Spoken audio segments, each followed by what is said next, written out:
ulinzi na usalama, lakini pia wamiliki wa uwanja wa Benjamin Mkapa tumekubaliana mambo yafuatayo.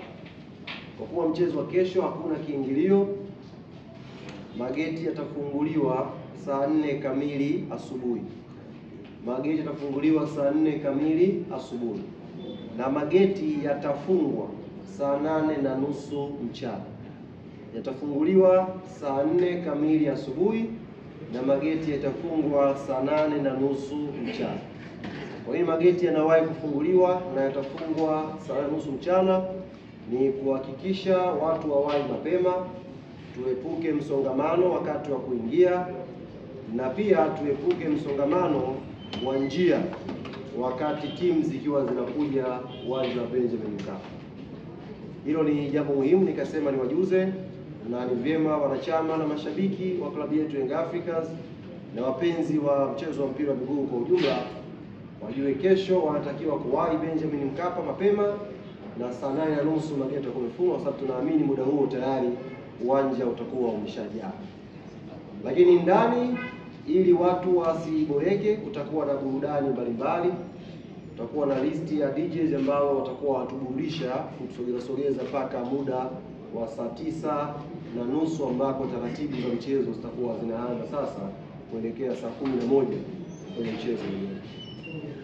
Nje ukifika asubuhi, tumefungua mageti mengi pasavyo, lakini kutakuwepo na magari maeneo ya karibu na kuingia uwanjani. Haya magari tutakwenda kuyapiga picha na asubuhi tutakwenda kuonyesha maeneo ambayo tumeyaweka. Kwa mujibu wa taratibu za pale sasa hivi, ukifika unatakiwa upite kwenye ile gari. Tutakuwa kuna watu wasiopungua 5 ndani ya gari ambao utapita, watakukabidhi tiketi yako, utakwenda moja kwa moja mlangoni. Hakuna room ya kuchukua tiketi alafu kwenda kunywa maji au juisi nje. Ukichukua tiketi unadumbukia kwenye foleni, unaingia moja kwa moja ndani ya uwanja wa Benjamin Mkapa. Niombe sana Tanzania ambao wanakuja kesho kumshara kuhusu ustaarabu, kumshara kuhusu ungwana, kuanzia tunapotoka majumbani, tunapofika uwanjani, kufuata maelekezo yote ambayo yatolewa na wenzetu wa ulinzi na usalama, na tukiingia pia ndani twende kwa lengo la kushangilia mpira. Tusiende kwa malengo ya vurugu, tusiende kwa malengo ya kutaka kuleta hali ambayo hairuhusiwi kwenye mechi hizi za kimashindano ya CAF, lakini pia sio hali za kiungwana kwenye viwanja vya mpira wa miguu. Haya machache, kuna maswali? Visivyokuwa vya uungwana uwanjani havibebi taswira ya timu yoyote duniani. Vinabeba taswira ya mashabiki wahuni ambao sio wastaarabu.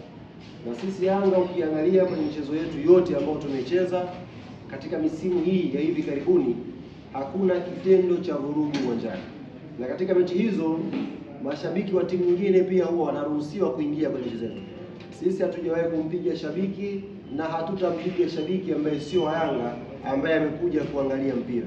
Hata Silver Strikers wana mashabiki wao. Kuna Wamalai wanaishi hapa Tanzania, watakuja kuiunga mkono timu yao.